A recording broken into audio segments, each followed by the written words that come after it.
اللهم صل على محمد وآل محمد. بسم اللہ الرحمن الرحیم وبہ نستعین وہو خیر ناصر ومعین وصلی اللہ علی سیدنا مولانا بالقاسم محمد. اللہم صل علی محمد وعلی محمد.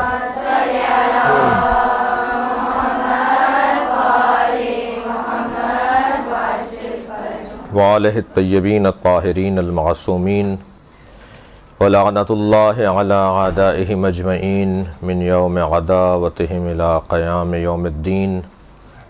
اما بعد، قال الحکیم فی قرآن الکریم بسم اللہ الرحمن الرحیم ادع الی سبیل ربک بالحکمۃ وموعظۃ الحسنہ وجادلہم باللتی ہی احسن. پروردگار عالم کا احسان عظیم ہے کہ اس نے ہمیں آخری زمانے میں پیغمبر اکرم کی امت میں قرار دیا. اس کے احسانات کی ایک طویل فہرست ہے، اس کے کرم کی، اس کی خاص عنایات کی ایک ہمارے اوپر طویل فہرست ہے، جس کا بیان، جس کی گنتی، جس کی شمارش ہمارے بس کی بات نہیں ہے. ان نعمتوں میں سے ایک نعمت یہ ہے کہ اللہ نے ہمیں آخری زمانے میں پیغمبر اکرم کی امت میں، آپ کا کلمہ پڑھنے والوں میں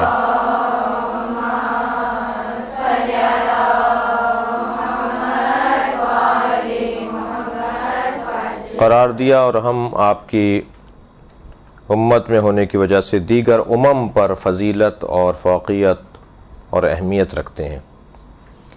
جب کسی کو کوئی فضیلت دی جاتی ہے تو اس سے ریاضت بھی مانگی جاتی ہے. فضیلتوں کا مصیبتوں سے بڑا گہرا تعلق ہے. فضیلتوں کا ریاضتوں سے، محنتوں سے، مشقتوں سے، پریشانیوں سے، الجھنوں سے بڑا گہرا تعلق ہے. جو جتنا بڑا صاحب فضیلت ہوگا اتنا ہی اسے پریشانیوں کا سامنا زیادہ کرنا پڑے گا. اللہ کی کسی سے رشتہ داری نہیں ہے، نہ ہی اللہ کی کسی سے پڑوس ہے اللہ کا کسی سے. رشتہ داروں کو بھی خیال رکھنے کا حکم دیا گیا ہے، پڑوسیوں کے خیال رکھنے کا حکم دیا گیا ہے. اللہ کی نہ رشتہ داری ہے کسی سے، نہ اللہ کا پڑوس ہے کسی سے. لہٰذا اللہ پڑوس کی بنیاد پر بھی خیال کرنے والوں میں سے نہیں ہے، رشتہ داری کی بنیاد پر بھی خیال کرنے والوں میں سے نہیں ہے. تو پھر اللہ اگر کسی کا خیال کرے گا تو وہ اس بنیاد پر کرے گا کہ اس نے مصیبت کتنی اٹھائی ہے، پریشانی کتنی اٹھائی ہے، مشکلات کتنے اس نے برداشت کیے ہیں. بس جو جتنی زیادہ مشکلات کا سامنا کرے گا اتنا ہی اسے مقام نصیب ہوتا چلا جائے گا. یہ قاعدہ ہے آٹومیٹک، خود بخود، خودکار. ایک چیز مصیبتیں اور پریشانیاں برداشت کر لینے سے خود بخود مقام نصیب ہوتا چلا جائے گا، خود بخود ہوگا یہ کام. اب انسان کیونکہ عجول ہے، جلد باز ہے، طبیعت میں اس کے جلد بازی ہے، وہ سمجھ نہیں پاتا اور الجھ جاتا ہے. اور جب وہ مصیبتوں کا، پریشانیوں کا سامنا کر رہا ہوتا ہے تو اسے برداشت نہ ہونے کی وجہ سے وہ اس محنت کو ضائع کر دیتا ہے. اور اگر وہ برداشت کر لے، کچھ دن صبر کر لے، اس پریشانی کو گزار دے، تو پھر کچھ دن کے بعد اسے ایک خاص مقام نصیب ہوتا ہے. بس وہ جو کچھ دن تک برداشت کرنے والے لوگ ہیں وہ ہیں اصل میں بڑے لوگ، عظیم لوگ، صاحب مقام اور صاحب منزلت لوگ. لہٰذا ہمیں آخری زمانے میں قرار دے کر پروردگار عالم نے فضیلت زیادہ دی ہے، تو پھر خود بخود ہماری مصیبتیں اور پریشانیاں بھی زیادہ ہیں، مسائل بھی ہمارے زیادہ ہیں، الجھنیں بھی ہماری زیادہ ہیں. پہلی کلاس کا طالب علم مشکلات میں زیادہ ہوتا ہے یا پی ایچ ڈی کی کلاس کا طالب علم مشکلات میں زیادہ ہوتا ہے؟ یقیناً پی ایچ ڈی کی کلاس کا جو طالب علم ہے وہ زیادہ مشکل میں ہوتا ہے. اسے زیادہ پڑھنا پڑتا ہے، زیادہ دماغ لگانا پڑتا ہے، زیادہ وقت دینا پڑتا ہے، زیادہ اس کا خرچہ ہوتا ہے، زیادہ اسے الجھنوں کا سامنا کرنا پڑتا ہے. اسی طرح ہم اگر آخری امت میں ہیں، یعنی آخری زمانے میں ہیں اور نبی کی امت میں ہیں، تو ہمیں زیادہ مسائل کا سامنا ہے۔ پہلا مقدمہ تو یہ، پہلی بات تو یہ جو آپ سے کرنے کی تھی۔ پھر آخری امت میں بھی، آخری زمانے میں بھی ہم لوگوں نے اپنی مشکلات میں مزید اضافہ کر لیا، ہم نے اپنی پریشانیوں میں مزید اضافہ کر لیا علی ولی اللہ پڑھ کر۔ مولا علی کے شیعہ ہونے کے ساتھ، شیعہ ہونے کی وجہ سے ہم نے اپنی پریشانیوں میں اضافہ کر لیا۔ لا الہ الا اللہ کہنے والوں کی پریشانیاں تھیں، انہوں نے ایک اور جملہ کہہ کر محمد الرسول اللہ اپنی پریشانیوں میں اضافہ کیا، اور ہم نے اپنی پریشانیوں میں ان سے زیادہ اضافہ کر لیا علی ولی اللہ بول کر۔ کسی نے زبردستی ہم سے نہیں کہا تھا کہ ہم علی ولی اللہ بولیں، کوئی ہمیں زبردستی نہیں لے کر آیا کہ ہم شیعہ ہو جائیں۔ ہمارے بزرگوں نے، اور پھر اب ہم سمجھ رہے ہیں، یعنی خاص طور پہ آپ جو لوگ ہیں، وہ لوگ صرف بزرگوں کے بتائے ہوئے کام پر نہیں عمل کر رہے، بزرگوں نے جس لائن پہ ڈالا ہے اسے آپ سمجھ رہے ہیں، یقین حاصل کرنا چاہتے ہیں۔ اگر اطمینان نہیں ہوگا، یقین نہیں ہوگا، بات سمجھ میں نہیں آئے گی، کوئی کمزوری ہوگی، تو آپ پھر کوئی اور دوسرا رستہ دیکھیں گے، کوئی اور مذہب دیکھیں گے، کوئی اور مکتب دیکھیں گے۔ جہاں تشفی ہوگی، جہاں تحقیق تقاضا کرے گی، جہاں محنت و مشقت اور مطالعہ اور تحقیق تقاضا کرے گی، اس چیز کو آپ لوگ اپنا لیں گے۔ لہٰذا ہم لوگ جو ہیں اس وقت جو یہاں بیٹھے ہیں، ہم لوگ اپنی مشکلات میں اضافے کا اہتمام کر رہے ہیں، اور پھر اپنے لیے تسلی کا سامان بھی فراہم کر رہے ہیں کہ کیا کریں کہ ہمیں یہ تشفی رہے کہ ہم جہاں بیٹھے ہیں، جہاں ہیں، جس مکتب پر ہیں، جس مسلک پر ہیں، جس سوچ اور جس آئیڈیالوجی سے ہمارا تعلق ہے، جس طرز فکر سے ہمارا تعلق ہے، وہ طرز فکر بہترین ہے، اس سے بہتر نہیں ہے، اس سے اچھا نہیں ہو سکتا، اس کے علاوہ کہیں جائیں گے تو پشیمانی کا سامنا ہوگا، کسی اور سے ہم دوستی کریں گے تو ندامت کا سامنا ہوگا۔ کیا کریں کہ ہم اس مکتب پر اور اسی سوچ پر رہتے ہوئے اپنے دل کو بھی مطمئن کریں۔ اس کے لیے آپ تحقیق کر رہے ہیں، پڑھ رہے ہیں، مطالعہ کر رہے ہیں، اساتذہ سے استفادہ کر رہے ہیں۔ مگر اتنا ضرور ہے کہ ہم نے خود سے پریشانیوں کو مول لیا ہے۔ یہ ٹارگٹ کلنگ، یہ مشکلات، یہ پریشانیاں، یہ محرومیاں، یہ جگہ جگہ پر ہمارے ساتھ ظلم و زیادتی، عالمی سطح پر یا ملکی سطح پر، یہ سب اس وجہ سے ہے کہ ہم نے خود سے قبول کیا ہے۔ کچھ لوگ وہ ہوتے ہیں جو موت کو ڈھونڈ رہے ہوتے ہیں، کچھ لوگ ہوتے ہیں جنہیں موت ڈھونڈ رہی ہوتی ہے۔ موت تو سب کو ڈھونڈ رہی ہے، کمال یہ ہے کہ ان میں سے قرار پائیں جو موت کو ڈھونڈ رہے ہوں۔ کسی کو پریشانی ڈھونڈتی ہے، کوئی ہے جو پریشانی کو ڈھونڈتا ہے، آؤ مقابلہ کرو ہمارے ساتھ۔ حضرت موسیٰ اللہ سے سوال کر رہے ہیں، یا اللہ میں تیری خاطر کس سے الجھوں جا کر، اللہ میں کس سے تیری خاطر جا کے لڑوں، تو بتا تیری خاطر کس کا مقابلہ کروں۔ حضرت احدیت نے یعنی اللہ نے حضرت موسیٰ سے کہا، اذهب الى فرعون انه طغى، فرعون سے جا کے لڑو، یہ مجھ سے لڑ رہا ہے، یہ طاغی ہو گیا ہے، یہ باغی ہو گیا ہے، یہ میرا مخالف اور میرا دشمن ہو گیا ہے، اس سے جا کے لڑو۔ اذهب کہا جا رہا، جاؤ لڑنے جاؤ، اس سے جاؤ الى فرعون انه طغى، جو بغاوت کر رہا ہو، جو طغیان کر رہا ہو، جو لڑائی کر رہا ہو، اس کی طرف جاؤ۔ کیا مطلب ہے پھر؟ اس کا مطلب ہے مقابلہ کرو اس کا۔ تو ہم نے بھی بہت دل سے، پسند سے اس مکتب کو انتخاب کیا ہے۔ ہمارے بزرگوں نے اگر خدا نخواستہ بالفرض محال اتفاقی طور پہ عرض کر رہا ہوں کہ کسی نے تصادفاً اتفاقاً مذہب کو اختیار کیا تھا، بغیر سمجھے کیا تھا، تو ہم الحمدللہ سمجھ کر یہ کام کرنا چاہ رہے ہیں۔ اور اتنا طے ہے کہ اس سے بہتر کوئی سوچ نہیں ہے، اس سے بہتر کوئی دین نہیں ہے، اس سے بہتر مکتب نہیں ہے، اس سے بہتر انداز تفکر نہیں ہے، اس سے بہتر رہنما نہیں ہے، اس سے بہتر رہنمائی کے اصول نہیں ہے۔ ہم بڑے ہی دھڑلے سے اور بڑے ہی اطمینان کے ساتھ کسی سے بھی ہم مناظرے کو چیلنج کر سکتے ہیں کہ ہم سے آ کے بات کرو، اس سے بہتر کوئی نہیں ہے، ہم سے آ کے بات کرو۔ ہم میرٹ پر بات کرنے والے لوگ ہیں، ہم اہلیت اور صلاحیت کی بنیاد پر جینے والے لوگ ہیں، ہم قابلیت کی بنیاد پر لوگوں کو جن کو مانتے ہیں قابلیت کی بنیاد پر مانتے ہیں، جس کی ایک موٹی سی مثال یہ ہے کہ حضرت آدم کو مسجود ملائکہ کس بنیاد پہ قرار دیا گیا؟ کیا سبب تھا کہ حضرت آدم فرشتوں سے افضل قرار پائے؟ وہ سبب تھا علم۔ علم میں حضرت آدم سبب بنا تھا۔ پوچھا تھا دونوں سے کہ تم بتاؤ ہؤلاء اسماء، یہ کیا ہیں؟ تو فرشتے نہیں بتا پائے اور حضرت آدم بتا سکے، تو فوراً فرشتوں سے کہا کہ آدم کو سجدہ کریں۔ جب حضرت آدم کو سجدہ ہوا تو اس کا سبب کیا قرار پایا؟ علم کی فضیلت۔ جو زیادہ بڑا عالم ہوگا اتنا ہی صاحب فضیلت ہوگا، اتنا ہی اس کا مقام بلند ہوگا۔ اگر قرآن کی تعلیم کی روشنی میں فضیلت علم کو حاصل ہے تو پھر بعد از پیغمبر اگر کوئی اصحاب پیغمبر میں اور امت محمدیہ میں کوئی عالم ہے تو وہ مولا کائنات کی ذات ہے۔ مولا نے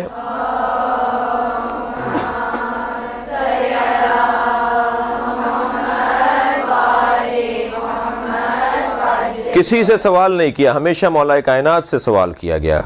علی نے کسی سے جا کے مسئلہ نہیں پوچھا، اس لیے کہ علی مسئلہ پوچھنے میں کسی سے محتاج نہیں تھے۔ علی کے پاس قابلیت اور علمیت اتنی زیادہ تھی کہ علی سے لوگ پوچھتے تھے، مولا علی کسی سے نہیں پوچھتے تھے۔ حتیٰ آپ نے دیکھا کہ شورا کی جب میٹنگ ہوئی، یعنی خلافت کے تعین، پہلا دور حکومت گزرا، دوسرے دور حکومت گزرا، جب تیسرا دور حکومت اور دور خلافت آنے لگا تو 6 رکنی ایک کمیٹی اصحاب پیغمبر کی بن گئی تھی کہ جو طے کرے گی کہ اب خلیفہ کون ہے۔ تو اس میں بھی مولا کائنات نے جو اپنے بارے میں استدلال کیا تھا وہ یہی کیا تھا، کیونکہ شرط لگا دی گئی تھی کہ جو قرآن، سنت اور سیرت شیخین کے اوپر عمل کرے گا وہی خلیفہ بنے گا۔ تو اس وقت مولا علی علیہ السلام نے ارشاد فرمایا تھا کہ قرآن کو مجھ سے زیادہ بہتر کوئی نہیں جانتا، سیرت پیغمبر کو مجھ سے زیادہ بہتر کوئی نہیں سمجھتا، اور کسی اور کی سیرت پر عمل میں تب کروں کہ جب میری سیرت ان کی سیرت سے زیادہ کم ہو یا میری سیرت سے زیادہ ان کی سیرت بہتر ہو۔ میں کسی اور کی سیرت پہ عمل کرنے کے لیے اس لیے تیار نہیں ہوں کہ میرا عمل، میرا کردار، میری سیرت سب سے زیادہ روشن اور واضح ہے۔ تو یہاں مولا کائنات نے اپنی فضیلت کو بھی عنوان قرار دیا تھا اسی بنیاد پر کہ میں قابل زیادہ ہوں ان سے، میرے اندر فضیلت زیادہ ہے ان سے، علمی اعتبار سے بھی میں دوسروں سے زیادہ فضیلت رکھتا ہوں، کردار اور سیرت کے حوالے سے بھی میں دوسروں سے زیادہ مضبوط ہوں۔ اس لیے قاعدہ یہی ہے کہ جو زیادہ قابل ہوگا اس کی پیروی کی جائے گی، جو کم قابل ہوگا اس کی پیروی نہیں کی جائے گی، بلکہ وہ پیروی کرے گا اس کی کہ جو زیادہ قابل ہوگا۔ یہ دلائل ہیں، یہ موٹی موٹی سی باتیں ہیں۔ آپ موٹی موٹی باتیں میرے محترم سننے والے اگر اپنے پاس رکھیں، اور ان میں سے ایک یہ کہ ہم اگر مکتب اہل بیت کے پیروکار ہیں، اگر ہم اہل بیت کے چاہنے والے ہیں، تو ہمارے پاس دلیل یہ ہے کہ اہل بیت سے زیادہ بافضیلت امت محمدیہ میں کوئی نہیں ہے۔ یہی ہمارے پاس مضبوط دلیل ہے، اور اس کے اوپر اور بہت سارے دلائل قائم کیے جا سکتے ہیں۔ آپ ایک مقالہ بھی اس پہ تیار کر سکتے ہیں، اس پہ اور شواہد بھی لا سکتے ہیں۔ مثلاً آپ ہر دور امامت کے اندر جائیے کہ جس دور میں جس امام کی امامت کا دور تھا، اس دور میں ان سے زیادہ قابل کوئی نہیں تھا۔ یعنی یہ طے شدہ ہے، تمام مکاتب اسلامیہ کے بزرگوں نے لکھا ہے، مثلاً امام جعفر صادق کے دور میں ان سے بہتر کوئی نہیں تھا۔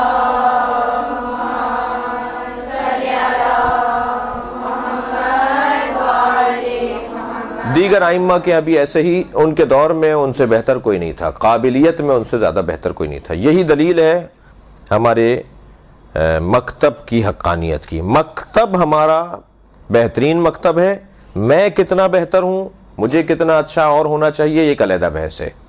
شیعت کا موضوع علیحدہ ہے، شیعہ کا موضوع علیحدہ ہے، اسلامی تعلیمات اور ہیں، مسلمانوں کی جو اعمال ہیں وہ علیحدہ موضوع ہے۔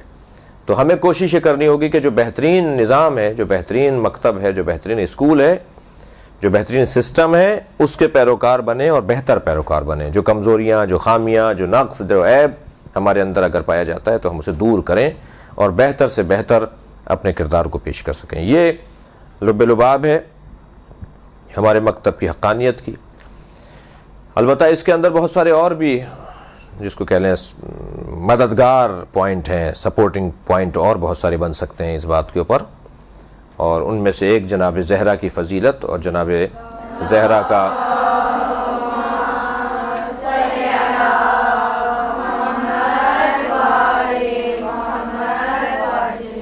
اور بی بی کی مظلومیت، بی بی کے ساتھ جو کچھ ہوا وہ خود ایک عنوان ہے مکتب اہل بیت کی حقانیت کے اوپر۔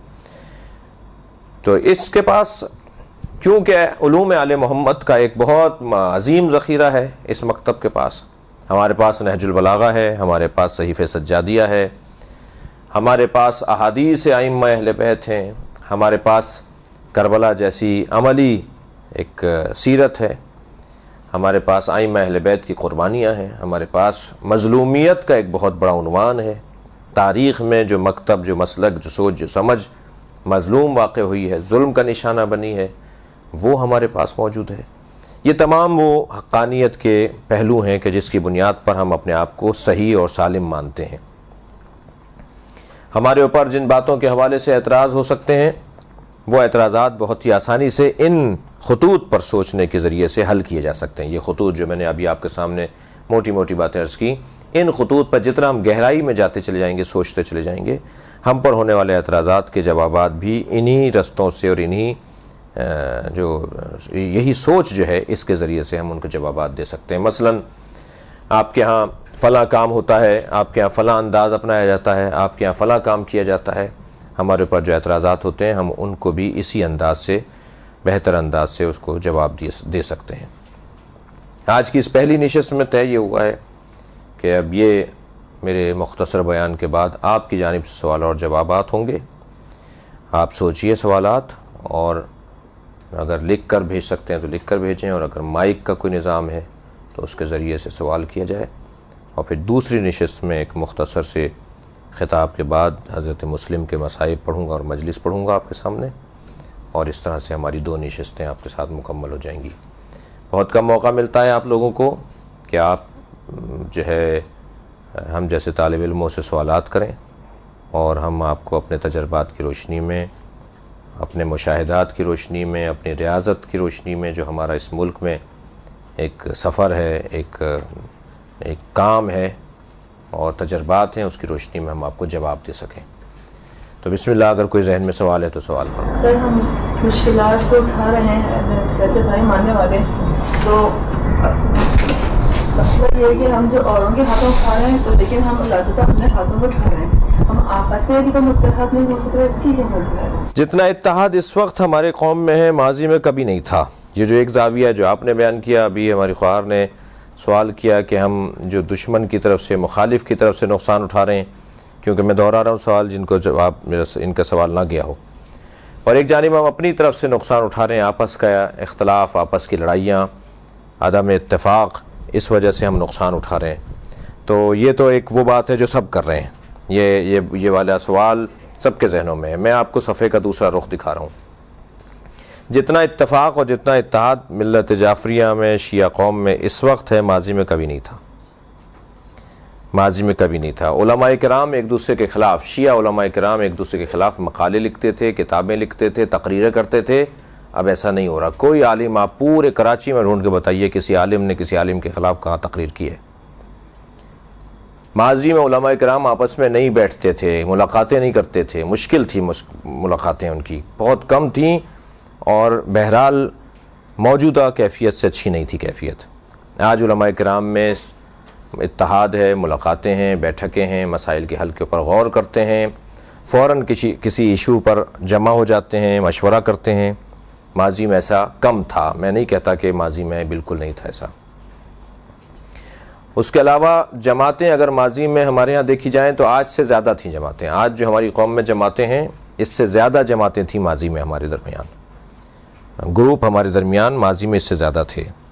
ہمارے بڑے بڑے نام، بڑی بڑی شخصیات جو قائدین ہمارے گزرے ہیں، سید محمد دہلوی رحمۃ اللہ علیہ، مفتی جعفر حسین رحمۃ اللہ علیہ، شہید علامہ عارف حسینی رحمۃ اللہ علیہ، ان کے زمانے میں بھی تنظیمیں تھیں، ان کے زمانے میں بھی گروپنگ تھی، اور ایک دوسرے کے خلاف محاذ آرائی تھی۔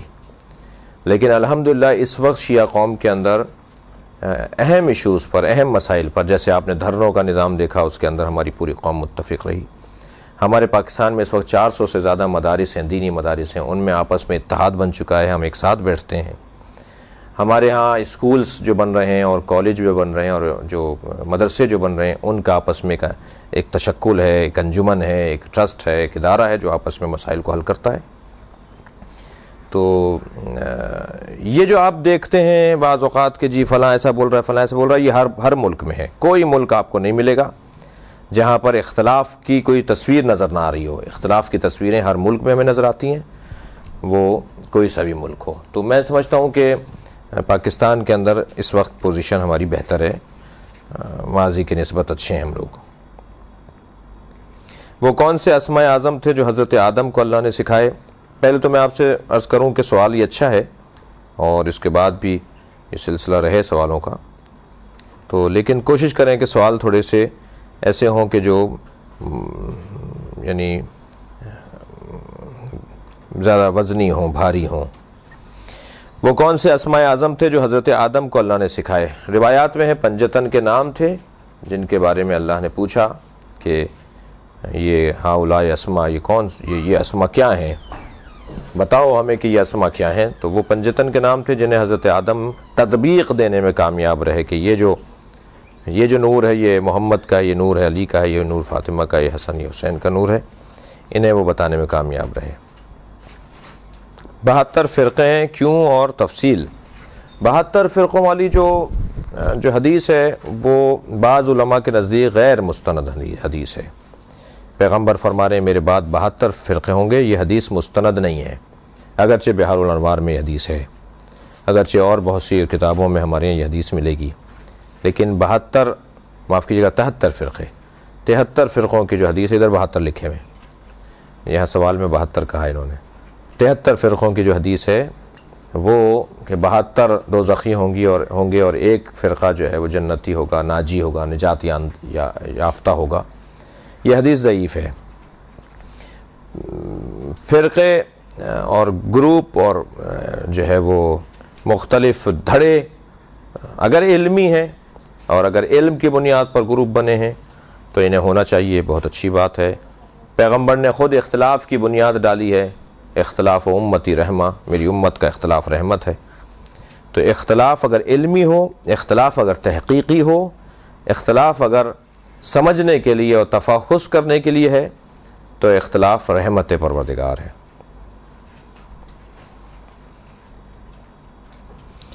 لوگ کہتے ہیں کہ ہماری اذانیں 3 ہوتی ہیں، اس کا جواب کیا دیا جائے؟ ہمارے ہاں اذانیں 3 ہوتی ہیں کیونکہ ہم نمازوں کو ملا کے پڑھتے ہیں۔ سوال یہ ہے کہ ہم کیونکہ تعداد میں دنیا میں کم ہیں اس لیے ہم سے سوال کیا جاتا ہے، جبکہ ہمیں سوال کرنا چاہیے اپنے دوستوں سے کہ پیغمبر اکرم نے نمازیں ملا کر پڑھیں، ظہر عصر کو پیغمبر نے ملا کے پڑھا اور علیحدہ علیحدہ بھی پڑھا، مغرب عشاء کو پیغمبر اکرم نے ملا کے پڑھا اور علیحدہ علیحدہ بھی پڑھا۔ تو ہم نے تو آج تک کسی کو نہیں کہا جو علیحدہ پڑھتے ہیں وہ غلط کرتے ہیں، لیکن ہم جو ملا کر پڑھتے ہیں تو اگر ہمیں یہ کہا جائے کہ ہم جو ملا کر پڑھتے ہیں ہم غلط پڑھتے ہیں تو یہ پیغمبر اکرم پر اعتراض ہے۔ پیغمبر اکرم نے دونوں طریقے پر عمل کر کے دکھایا تاکہ میری امت آسانی میں رہے۔ صحیح بخاری، صحیح مسلم، اہل سنت کی کتابوں میں روایت موجود ہیں۔ اب جب آپ کو 2 نمازوں کو ملا کے پڑھنا ہے تو اذان کا فلسفہ ہے اعلان، لوگوں کو آگاہ اور اطلاع کرنا کہ نماز کھڑی ہو رہی ہے، جماعت کھڑی ہو رہی ہے۔ تمام فقہی کتابوں میں اذان اعلام اور ہے، اذان للصلاۃ اور ہے، نماز کی اذان اور ہے اور اعلان کی اذان اور ہے۔ تو لاؤڈ اسپیکر پر جو اذان کہی جاتی ہے وہ اذان کہی جاتی ہے اعلام کی اذان، یعنی اعلان کی اذان۔ اعلام بھی لفظ صحیح ہے میم کے ساتھ اور نون کے ساتھ، اعلان بھی لفظ صحیح ہے۔ اور پھر جب لوگ سب اعلان سن کر جمع ہو جاتے ہیں تو پھر دوسری نماز کے لیے ہمارے ہاں اقامت کہہ لی جاتی ہے، اور اگر اذان بھی کہی جائے مطلق ذکر کی نیت سے تو وہ بھی صحیح ہے، اس کے لیے لازم نہیں ہے کہ اسے لاؤڈ اسپیکر پر کہا جائے، کیونکہ جنہیں بلانا تھا انہیں بلا لیا گیا اور انہیں پتہ ہے کہ اب سب جمع ہوں گے تو دونوں نمازوں کو ایک ساتھ پڑھیں گے۔ عورتوں کا دھرنوں میں جانا کیسا ہے؟ جیسے ہماری شیعت کے مطابق ہوں جن میں ہماری ضرورت ہو۔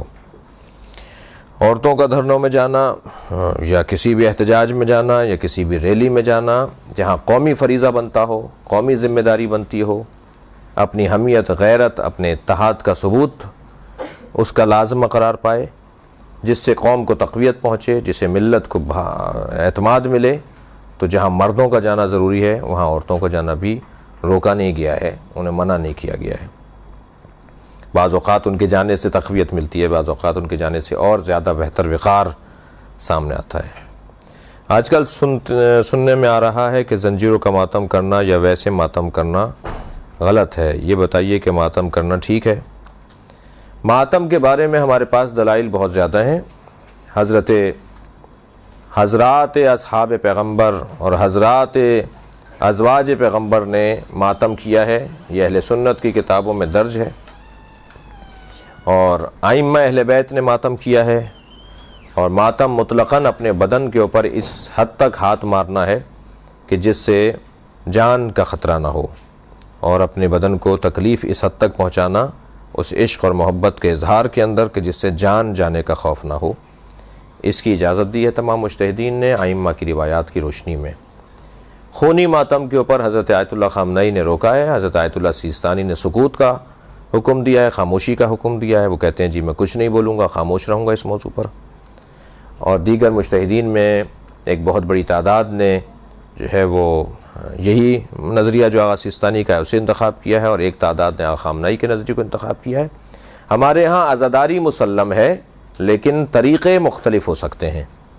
امام حسین کی عزاداری میں شیعہ قوم میں پوری دنیا میں اختلاف نہیں ہے، لیکن عزاداری کے طریقوں میں ہمارے یہاں اختلاف ہو سکتا ہے۔ پاکستان میں یہ انداز ہے، انڈیا میں وہ انداز ہے، ایران میں وہ انداز ہے، مثلا مختلف ممالک میں عزاداری کے طریقوں میں اختلاف ہو سکتا ہے، لیکن اصل عزاداری متفق ہے، اس میں ہماری قوم میں پوری دنیا میں کہیں اختلاف نہیں ہے۔ اللہ نے شیطان کو کہا کہ حضرت آدم کو سجدہ کرے تو اس نے اللہ کی نافرمانی کی اور جنت سے نکل گیا۔ انسان تو روزانہ اللہ کی نافرمانی کرتا ہے، اس کے ساتھ اتنا برا کیوں نہیں کیا جاتا؟ شیطان کا اور حضرت آدم کا اور فرشتوں کا جو واقعہ ہے جو قرآن مجید سورہ بقرہ کے اندر موجود ہے، یہ واقعہ ایک مثال بنانا تھا اللہ کو۔ تو اگر اللہ ایک ایک کو پکڑ پکڑ کے نکالے گا، اگر اللہ ایک ایک کے ساتھ یہی کرے گا جو شیطان کے ساتھ کیا ہے، تو پھر اللہ کے پاس تو معاذ اللہ کوئی اور کام باقی نہیں رہا، وہ یہی کام معاذ اللہ کرتا رہے گا۔ اس نے ایک مثال دے دی کہ یہ ہوتا ہے انجام، یہ ہوتا ہے ایسے شخص کا اختتام کہ جو میری نافرمانی کرتا ہے۔ تو کچھ کو ایک کو اسی وقت سزا دے کر اللہ نے دکھا دیا، اور کچھ کے لیے آخرت رکھ لی تاکہ ہو سکتا ہے یہ توبہ کر لیں، معافی مانگ لیں، اپنی غلطیوں کا ازالہ کر لیں۔ نافرمانی کر لی ہے لیکن ممکن ہے اس کا ازالہ کرنا ان کے لیے میسر ہو جائے۔ آج کے دور میں صحیح اور غلط عالم کا فیصلہ کرنا مشکل ہو گیا ہے، کیونکہ نامور علماء بھی ایسی باتیں کرتے ہیں جس کا غلط یا صحیح ہونے کا فیصلہ نہیں کر پاتے، اور ایسے لوگ جو زیادہ مطالعہ نہیں کرتے وہ ان باتوں پر عمل کرنے لگتے ہیں۔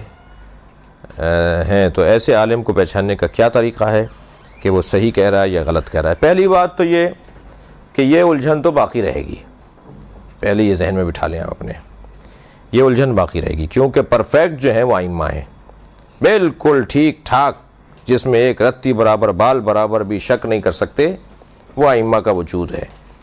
حتیٰ مراجع تقلید، حتیٰ مجتہدین کرام، حتیٰ بزرگان دین، نہیں ہو سکتا کہ ہمیں دونوں ایک ہی بات کرتے ہوئے دکھائی دے رہے ہوں، اور یقیناً جب دونوں ایک بات نہیں کر رہے تو آپ کا یہ سوال وہاں بھی آئے گا کہ ہم اس پر عمل کریں یا اس پر عمل کریں۔ تو پہلی بات تو یہ ذہن میں بٹھائیں کہ ائمہ کے علاوہ حتیٰ ائمہ اہل بیت جن کے بارے میں ہمارا عقیدہ ہے کہ وہ معصوم ہیں، ان سے ان کے زمانے کے جو اصحاب تھے، ان کے چاہنے والے تھے ان کے زمانے کے، ان سے وہ اختلاف کرتے تھے، ان کے چاہنے والے، انہیں بھی وہ باتیں سمجھ میں نہیں آ رہی ہوتی تھیں۔ یعنی ائمہ کے زمانے کے شیعوں کو ائمہ کی باتیں بہت سے شیعوں کو سمجھ میں نہیں آتی تھی۔ یہ سوال اس وقت بھی کرتے تھے جو ابھی کیا ہے آپ نے سوال، کہ حضرت کا کام ہمیں سمجھ میں نہیں آ رہا، حضرت کی بات ہمیں سمجھ میں نہیں آ رہی، ہمیں طے نہیں ہو پا رہا کیا غلط ہے اور کیا صحیح ہے۔ تو بس پھر جب ائمہ کے زمانے میں بھی اس طرح کے سوالات ائمہ کے زمانے کے چاہنے والے کرتے تھے تو پھر کسوٹی کیا ہے؟ کسوٹی اور پیمانہ کیا ہے؟ کسوٹی اور پیمانہ جو وہاں تھا وہ واضح اور روشن اور بہت ہی صاف ستھرا ہے، اور یہاں اس سے ہمیں مدد مل سکتی ہے۔ وہاں کیا تھا؟ وہاں پیمانہ یہ تھا کہ معصوم ہے، اور معصوم کے بات پر بات نہیں کی جاتی، معصوم ہے، معصوم کی اطاعت کی جاتی ہے۔ ہمیں اگر سمجھ میں نہیں آ رہا کہ یہ غلط کہہ رہے ہیں یا یہ صحیح کہہ رہے ہیں تو ہمیں اپنے آپ کو سمجھانا ہے کہ کیونکہ کہنے والا معصوم ہے ہم غلط ہو سکتے ہیں، یہ غلط نہیں ہو سکتا۔ یہ قاعدہ ائمہ کے یہاں تھا۔ ہمارے ہاں یعنی علماء کرام یعنی غیر معصوم کے ہاں یہ کیا قاعدہ کیسے بنے گا؟ زیادہ سے زیادہ قابلیت کی بنیاد پر، اور قابلیت کا تعلق صرف علم سے نہیں ہے، قابلیت کا تعلق تین موٹی موٹی باتوں سے ہے: علم، عمل اور بصیرت۔ اگر کسی عالم دین میں یہ تین چیزیں موجود ہیں، علم میں وہ پختہ ہو، کہاں سے پڑھیں یہ آپ کا حق ہے پوچھنا، کتنا عرصہ پڑھیں، کتنی تعلیم حاصل کی ہے یہ جاننا آپ کا حق ہے، یعنی آپ سے مراد جو بھی اس الجھن میں مبتلا ہے جو سوال ہے۔ اور عملی طور پر ان کے قول میں اور ان کے فعل میں، ان کے گفتار میں، ان کے کردار میں، ان کے معاملات میں کتنا فرق ہے عملی طور پر، یہ سمجھنا ایک پیروی کرنے والے اور ایک ماننے والے کے لیے بہت ضروری ہے۔ اور تیسری چیز وہ ہے بصیرت. بہت ساری آپ کو ایسی شخصیات دکھائی دیں گے کہ جو عالم بہت اچھے ہیں, متقی پرہیزگار بھی پہلے درجے کے ہیں, مگر بصیرت ان کے ہاں نہیں پائی جاتی, سمجھداری نہیں پائی جاتی, معاملہ فہمی نہیں پائی جاتی, حکمت اور دانائی نہیں پائی جاتی, فیصلہ کرنے میں جذباتی ہو جاتے ہیں, جلد باز ہو جاتے ہیں, غصہ ان پہ غالب ہے, جی جلدی فیصلہ کرتے ہیں, غسیل ہیں. تو صاحب بصیرت اور حلیم اور بردبار اور صاحب فضیلت ہونا, عالم, عامل اور صاحب بصیرت. اگر کسی عالم میں یہ تین صفتیں واضح نظر آ رہی ہوں تو وہ بہتر ہے ان علماء سے کہ جن کے ہاں ان تینوں چیزوں میں کمزوری دکھائی دے رہی ہے. واضح ہے بات؟ کوشش ہے کہ اپنے بچوں کو امام زمانہ کا سپاہی بناؤں, لیکن مدرسے کی تعلیم دلوانا محال ہے. لوگ اپنے حالات کے سدھار کے لیے امریکہ, کینیڈا کی کوشش کرتے ہیں, ایران, مدینہ, نجف جانے کی کیوں نہیں؟ یہ غلط تو نہیں ہے؟ یہ دو علیحدہ باتیں ہیں. ایک تو بات یہ ہے کہ میں اپنے بچوں کو امام کا سپاہی بنانا چاہتی ہوں تو مدرسے کی تعلیم محال ہے. میں نہیں سمجھ رہا اس وقت ماشاءاللہ آپ مدرسے میں ہی بیٹھے ہوئے ہیں, اس وقت مدرسے کی تعلیم ہی کا حصہ ہے ہماری گفتگو اور ہماری آج کی ہمارا یہ اجتماع. اس لیے کیسے محال ہے, کیا مراد ہے؟ میں سمجھتا ہوں کہ اس کو ذرا زیادہ اس پہ زیادہ پریشان نہ ہو ہماری یہ بہن جس نے بھی یہ لکھا ہے. جیسے آج یہاں آئی ہیں ایسے دوبارہ بھی آ سکتی ہیں, اپنے بچوں کو بھی یہاں بھیج سکتی ہیں, یا ان کے گھر کے قریب اگر کوئی اس طرح کا کوئی نظام ہے تو اسے جو ہے وہ اس سے استفادہ کر سکتے ہیں. فرما رہے ہیں کہ اپنے حالات کو بہتر کرنے کے لیے کینیڈا اور امریکہ کا رخ کرتے ہیں لوگ, ایران اور نجف کیوں نہیں جاتے؟ اگر دین, تقوی, پرہیزگاری, انسانی اقدار, تہذیب کا تحفظ ممکن ہے تو امریکہ, کینیڈا بھی اللہ کی زمینیں ہیں, وہاں جانا بھی شرعی طور پر ممانعت نہیں ہے. اگر آپ اپنے دین کو محفوظ رکھ سکتے ہیں, اپنے تقوی کو محفوظ رکھ سکتے ہیں, اپنی انسانیت کو محفوظ رکھ سکتے ہیں. اور نجف اور مدینہ اور ایران اور ان علاقوں کے اندر کیونکہ دینی ماحول ہے اور مادی طور پر یہ علاقے کمزور ہیں, مادی طور پہ, دنیاوی طور پہ یہ علاقے مضبوط نہیں ہیں, لہٰذا اس طرف لوگ اس لیے رخ نہیں کرتے. فرما رہے ہیں کہ ہمیں کیوں منع کیا جاتا ہے کہ اہل سنت کے سامنے ان کے خلیفاؤں کو برا نہ کہا جائے, جبکہ انہوں نے تو بہت برا کیا. اہل سنت کے, اہل بیت کے ساتھ انہوں نے بہت برا کیا, جبکہ ہم وہابیوں کے سامنے اور کھلم کھلا یزید پر لعنت بھی بھیجتے ہیں. پہلی بات تو یہ کہ جب آپ کسی جگہ پر رہ رہے ہوں کہ جہاں آپ سے ہٹ کر بھی کوئی سوچتا ہو, آپ سے ہٹ کر بھی کوئی عقیدہ رکھتا ہو, تو آپ کو اس کا احترام کرنا ہوگا, اسے آپ کا احترام کرنا پڑے گا. اس کا احترام تقاضا کر رہا ہے کہ وہ جس کا احترام کرتا ہے ہم اس کے بارے میں ایسی کوئی بات نہ کہیں کہ جو اسے برا لگے. تو برا کہنا اور تبرہ کرنا یہ ضروری تو نہیں ہے. آپ اس کے ساتھ بیٹھیں, اس سے بات کریں کہ بھئی آپ جنہیں بڑا مانتے ہیں, ہم نے یہ کتاب میں پڑھا ہے, ذرا ہمیں سمجھا دو کیا لکھا ہوا ہے, یا آپ کی کتاب میں لکھا ہوا ہے کہ یہ ان میں سے فلاں صاحب نے ایسا کیا. یہ ایک علیحدہ بات ہے. اور برا بھلا کہنا, لعن طعن کرنا, تبرہ کرنا, بری بات کرنا, ایسا لفظ بولنا کہ جو اس کو برا لگے, یہ ایک علیحدہ بات ہے. کسی کو سمجھائے بغیر اگر آپ اس کو کوئی ایسی بات کہیں گے کہ جو بغیر سمجھے ہوئے وہ سن رہا ہوگا تو یقیناً وہ رد عمل دکھائے گا جس کا نتیجہ برا ہے. تو یہ کہا جاتا ہے کہ ان کو برا نہ کہا جائے, اس لیے کہا جاتا ہے تاکہ فساد نہ ہو, غلط فہمیاں نہ ہوں, لڑائی جھگڑے نہ ہوں. ایک بہن نے سوال کیا ہے مگر وہ نہیں چاہ رہی ہے سوال پڑھ کے سنایا جائے, تو اس کا جواب یہی ہے کہ یہ جو آپ کی پریشانی ہے یہ پریشانی برداشت کرنی پڑے گی, اور اس کے برداشت کرنے پہ خاص ثواب آپ کو ملے گا. ہم سے پہلی امتوں پر گناہوں کا عذاب نازل کیے جاتے تھے فوراً, مگر ہم لوگ تو بہت سے گناہ سر انجام دیتے ہیں, پھر بھی عذاب نازل کیوں نہیں ہوتا؟ کیا آپ کو پریشانی ہے عذاب نازل کروانے کی؟ اللہ کا شکر ادا کریں کہ نہیں ہوتا عذاب نازل. نبی کے ہوتے ہوئے اللہ نے عذاب روک دیا ہے نا, تاکہ ہمیں پریشانیاں زیادہ اٹھانی پڑ رہی ہیں تو یہ کہ انعام دیا اللہ نے ہمیں کہ تمہیں توبہ کرنے کا موقع دیا جا رہا ہے. میں پارا چلا گئی تو گئی تھی اور وہاں پر ڈھول کی آواز کے ساتھ ماتمداری کی جا رہی تھی، کیا جائز ہے یا پھر لوگوں کی لا علمی ہے؟ ہر وہ موسیقی کا اوزار جو لہو و لعب پہ استعمال نہ ہو رہا ہو اس کا استعمال حرام نہیں ہے۔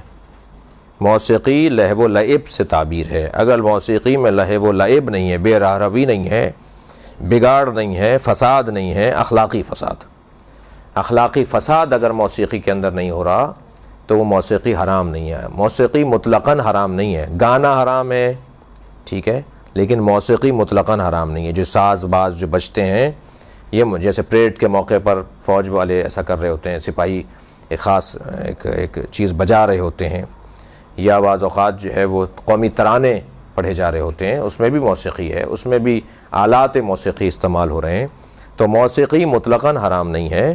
وہ موسیقی جو لہو و لعب کا شکار ہو، وہ موسیقی جو بے راہ روی اور فساد روحانی اور جسمانی اور جنسی فساد کی طرف انسان کو لے جائے، وہ موسیقی حرام ہے۔ جو مجتہدین کے نام سے جھوٹے فتوے منظر عام پر آتے ہیں تو کیا ہم اس پر بغیر تحقیق کے عمل کر سکتے ہیں؟ جیسے کہ آج کل ایک فتویٰ آیت اللہ ثانی آیت اللہ خامنائی کے حوالے سے شاعری میں بی بی زہرا اور مولا علی پر جو منقبت ہے وہ حرام ہے، کیا ایسے فتوے پر عمل کیا جائے یا پھر نہیں؟ جب آپ نے خود کہہ دیا غیر مستند ہیں، جب آپ خود کہہ رہے ہیں کہ یہ ہو رہا ہے کہ بغیر تحقیق کے ایسی چیز پیش کی جاتی ہے تو احتیاط بہت ضروری ہے۔ فتویٰ حکم الہی ہے، فتویٰ حکم معصوم ہے، فتویٰ جو ہے وہ شرعی حکم ہے، اور شرعی حکم کو جب تک ہم تحقیق نہیں کر لیں اس وقت تک ہمیں تسلیم نہیں کرنا۔ لوگ بولتے ہیں کہ علم کے سامنے دعا کیوں مانگتے ہو، کیا شرک کرتے ہو تم؟ تو ہم کیا جواب دیں؟ علم ہوا، عزاخانہ ہوا، مقام مقدس ہوا، دعا کی جگہ ہوئی، مصلی کی جگہ ہوئی، جہاں قرآن رکھا جاتا ہے، جہاں پر ادب اور احترام کیا جاتا ہے، جس جگہ کو مقدس تصور کیا جاتا ہے، اس جگہ پر دعا مانگنے کا قرآن مجید کے اندر حکم ہے۔ حضرت زکریا نے حضرت مریم جہاں بیٹھی ہوتی تھیں اور وہاں دسترخوان آسمان سے نازل ہوتا تھا ان کے لیے، آسمان سے کھانے نازل ہوتے تھے، حضرت زکریا اس جگہ کھڑے ہو کے دعا مانگتے تھے کیونکہ وہ مقدس جگہ ہے اور فرشتوں کی اترنے کی جگہ ہے۔ تو اگر کوئی جگہ مقدس ہو جائے اور اس جگہ کو آپ عبادت کے لیے مخصوص کر دیں تو اس جگہ پر دعا مانگنا صحیح ہے اور غلط نہیں ہے۔ علم ہمارے ہاں، ہمارے کلچر میں، ہندوستان کے کلچر میں خاص طور پر اور پاکستان کے کلچر میں بالخصوص، علم ہمارے ہاں نشانی ہے حضرت عباس کی یاد، حضرت عباس کا حرم، حضرت عباس کی زری، حضرت عباس کی جالی، وہ جو ایک تصور حضرت سے متعلق ہوتا ہے وہ علم سے ہمارے ہاں ہے۔ ہمارے ہاں ایک جگہ ایک علم لگا دیا جاتا ہے اور اس جگہ کو منسوب کر دیا جاتا ہے حضرت عباس سے۔ اب اگر اس جگہ پر جا کر ہم دعا مانگ رہے ہیں تو شرعی طور پر نہ صرف اس میں کوئی قباحت نہیں ہے بلکہ رجحان بھی اس کے اندر پایا جاتا ہے۔ البتہ سجدہ کرنا، علم کے آگے سجدہ کرنا اور علم کو سجدہ کرنا، یہ شرک آمیز اعمال ہیں۔ کیا شیعہ لوگ سنی مسجد میں نماز پڑھ سکتے ہیں؟ یہ تو سنیوں سے پوچھنا پڑے گا، کیونکہ ہمیں تو شریعت نے اجازت دی ہے کہ ہم اپنی مسجد میں سنی بھائیوں کو پڑھنے کی اجازت دیں۔ ہماری اپنی جگہ نہیں ہے، وہ ہم مالک نہیں ہیں اس مسجد کے۔ اگر ہماری مسجد میں اگر کوئی سنی آ جاتا ہے تو ہمیں ہمارے مجتہدین نے، ہمارے ائمہ نے، ان سے بالا تر، مجتہدین سے کہیں زیادہ بالا تر ہمارے ائمہ نے ہمیں کہا ہے کہ ان کو ویلکم کرو، سنیوں کو اپنی مسجد میں نماز پڑھنے کی جگہ دو، وہ آ جائیں تو ان کا احترام کرو، ٹھیک ہے۔ اب اگر ہم ان کی مسجد میں جاتے ہیں تو اب ان سے پوچھنا پڑے گا وہ ہمیں پڑھنے دیں گے یا نہیں پڑھنے دیں گے۔ تو اب الحمدللہ امید ہے کہ پاکستان کی فوج نے، پاکستان کی ریاست نے جو ذرا اپنی ذمہ داری کی ادائیگی شروع کی ہے، تو اس ذمہ داری کی ادائیگی کے نتیجے میں پاکستان میں جو آزادی ہو گئی تھی، تشدد کی آزادی ہو گئی تھی، عدم برداشت عام ہو گیا تھا اور تحمل مزاجی کا فقدان ہو گیا تھا، وہ امید ہے کہ اب آئندہ بہتر ہو جائے گا۔ اعوذ باللہ من الشیطان الرجیم، بسم اللہ الرحمن الرحیم، وبہ نستعین وہو خیر ناصر ومعین، صلی اللہ علی سیدنا مولانا بالقاسم محمد وآلہ الطیبین الطاہرین ولعنۃ اللہ علی اعدائہم اجمعین من یوم عداوتہم الی قیام یوم الدین، اما بعد۔ قال الحکیم فی قرآن الکریم، بسم اللہ الرحمن الرحیم، ادعو الی سبیل ربک بالحکمت وموعظۃ الحسنہ وجادلہم باللتی ہی احسن۔ پروردگار عالم اپنے دین کی طرف، اپنے رستے کی طرف دعوت کی پیغمبر کو تعلیم دے رہا ہے۔ بلاؤ میرے رستے کی طرف، اپنے رب کے رستے کی طرف دعوت دو، مگر یہ دعوت، یہ پکار، یہ ارشاد، یہ تبلیغ، یہ خطابت، یہ واعظ، یہ نصیحت بالحکمہ، حکمت کے ذریعے ہونی چاہیے، سمجھداری کے ساتھ ہو، دانائی کے ساتھ ہو، معاملہ فہمی کے ساتھ ہو، ہوشیاری کے ساتھ ہو، حکمت کے ساتھ ہو، اور بلانے والے کو پتہ ہونا چاہیے کہ میں جسے بلا رہا ہوں اسے مجھے کیسے بلانا ہے۔ بالحکمہ، حکمت کے ساتھ بلاؤ۔ انداز تمہارا حکیمانہ ہونا چاہیے، انداز تمہارا مصلحانہ ہونا چاہیے، تمہارا انداز ہمدردی کا ہونا چاہیے، تمہارا انداز حریصانہ ہونا چاہیے۔ حریص ہو جاؤ کسی کو اچھا بنانے میں۔ تمہیں جب لوگوں کو بلانا ہے تو اس انداز سے بلاؤ کہ تم گویا ان کے بہت مخلص ہو، ان سے بہت سچے ہو، ان سے بہت پیار کرتے ہو، جنہیں تم سبیل رب کی طرف، اپنے رب کے رستے کی طرف بلا رہے ہو۔ انہیں اس بات کا احساس دلاؤ، انہیں اس بات کا باور کرواؤ کہ تم ان سے محبت کرتے ہو، تم انہیں اچھوت اور تم انہیں بد کردار اور تم انہیں گناہگار اور تم انہیں جہنمی اور تم انہیں عذاب الہی کا مستحق اور تم انہیں جاہل نہیں سمجھتے ہو، تم ان سے نفرت نہیں کرتے ہو۔ تمہارے بلانے میں انداز ایسا نہ ہو کہ تم یہ احساس دلا دو کہ تم انہیں جاہل سمجھتے ہو، پلید سمجھتے ہو، گندہ سمجھتے ہو، گناہگار سمجھتے ہو، جہنمی سمجھتے ہو، برا سمجھتے ہو۔ کبھی بھی ڈاکٹر مریض سے نفرت نہیں کرتا بلکہ مرض سے نفرت کرتا ہے۔ ایک بلانے والا، ایک پکارنے والا، ایک دعوت دینے والا، ایک تعلیم دینے والا، ایک سمجھانے والا، ایک مصلح، ایک معلم، ایک استاد، ایک ٹیچر اپنے شاگرد سے، اپنے مبلغ سے، اپنے مخاطب سے، اپنے مقابل سے، اپنے سامنے آنے والے سے نفرت نہیں کرتا بلکہ پیار کرتا ہے، محبت کرتا ہے۔ لہذا پیغمبر اکرم کی صفات میں سے بھی ایک صفت ہے حریص علیکم بالمؤمنین رؤوف الرحیم۔ پیغمبر کی صفت یہ ہے کہ میرا پیغمبر لقد جاءکم رسول من انفسکم حریص علیکم، آیت یہ ہے۔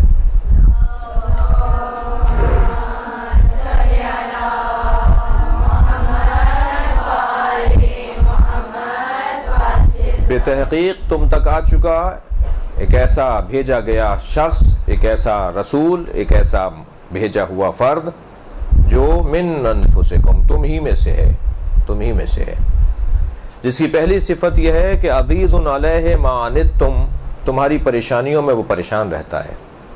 اس کی دوسری صفت یہ ہے کہ حریص علیکم، وہ تمہارا حریص ہے۔ صفت حرص ذاتی طور پر قابل مذمت صفت نہیں ہے، دیکھا جائے کہ یہ حرص کس چیز کی ہے۔ آپ حریص ہیں، نبی حریص ہیں، اللہ کہہ رہا ہے نبی کو حریص ہے۔ نبی معلوم یہ ہوا کہ یہ کوئی بری شے نہیں ہے، اس لیے کہ اللہ نے طے کیا ہوا ہے کہ ہر برائی کو نبی اور آل نبی سے دور رکھے گا۔ اگر نبی کو وہ حریص کہہ رہا ہے تو اس کا مطلب یہ ہے کہ حرص ذاتی طور پر بری چیز نہیں ہے۔ جی حرص کی ایک مثال لے لیجئے، دسترخوان لگا ہوا ہے، ایک ہی ظرف میں مثلا غذا ہے، سالن ہے، اور آدمی ہیں 10، پلیٹیں 10 رکھی ہیں، غذا ایک ہی جگہ پر ہے۔ اب آپ دسترخوان پہ پہچانے ان میں حریص کون کون ہے، اندازہ ہو جائے گا کہ جس کے ہاتھ بار بار بڑھ رہے ہوں، جو جلدی لینا چاہتا ہو، جو جلدی کھانا چاہتا ہو، جو جلدی کسی طرح جی اپنی پلیٹ کو بھرنا چاہتا ہو، اس کا انداز، اس کا اسٹائل بتا دے گا یہ حریص ہے۔ جی جو بہت بردباری کے ساتھ بیٹھا ہو، تحمل مزاج کے ساتھ بیٹھا ہو، بچے گا تو کھا لیں گے، ان کو پہلے کھانے دو، البتہ وہ نقصان اٹھانے والوں میں سے ہوگا۔ لیکن اتنا ضرور ہے کہ اس انداز سے ہمیں محسوس ہو جائے گا کہ ان میں حریص کون ہے۔ طالب، پانے والا، لینے والا، حاصل کرنے والا، جلدی کرنا، کسی چیز کو پانے میں جلدی کرنا، یہ انداز ہے ہرس کی. مگر یہ چیز ہر جگہ بری نہیں ہے. مثلا علم حاصل کرنے میں جلدی کرنا بری شے نہیں ہے. مثلا دنیا کو حاصل کرنے میں جلدی کرنا بری بات ہے. تو بس دیکھا جائے گا کہ کون ہے جو کون سی چیز کا حریص ہے. مثلا اگر کہا جائے زید حریص علی الدنیا، زید دنیا کا حریص، تو یہ قابل مذمت بات ہو رہی ہے. اور اگر کہا جائے زید حریص علی العلم، زید علم کا حریص ہے، تو یہ تعریف کی بات ہو رہی ہے، یہ مذمت نہیں ہو رہی ہے، قابل تعریف بات ہے. پیغمبر کس کے حریص ہیں؟ حریص علیکم. قرآن کہہ رہا ہے ہمارا پیغمبر، ہمارا بھیجا ہوا تمہارا حریص ہے. تمہاری دنیا کا، تمہارے مال کا، تمہارے گھوڑے کا، تمہارے اونٹ کا، تمہاری زمین کا، تمہارے پیسے کا حریص نہیں ہے، تمہارا حریص ہے. تمہیں چاہتا ہے، تمہیں ترقی دیکھنا چاہتا ہے، ترقی یافتہ دیکھنا چاہتا ہے، تمہیں عزیز دیکھنا چاہتا ہے، تمہیں سربلند دیکھنا چاہتا ہے، تمہیں آبرومند دیکھنا چاہتا ہے، تمہیں سرفراز دیکھنا چاہتا ہے. وہ دیکھنا چاہتا ہے کہ کس طرح سے تم ترقی کرو، تمہیں پشیمانیوں، ندامتوں اور نقمتوں کا سامنا نہ کرنا پڑے، بلکہ تمہیں وہ سربلند دیکھنا چاہتا ہے، بلند دیکھنا چاہتا ہے.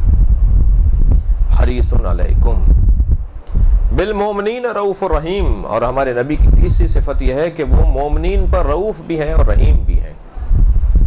لہٰذا یہاں پر جو ہمیں دعوت سبیل رب کا اللہ حکم دے رہا ہے، پیغمبر کو حکم دے رہا ہے، اور قاعدہ کاسوٹی پیمانہ پیغمبر کے ذریعے سے فراہم کیا جا رہا ہے کہ جو اللہ کے رستے کی طرف بلانے والے لوگ ہوں ان میں کیا صفتیں ہونی چاہیے.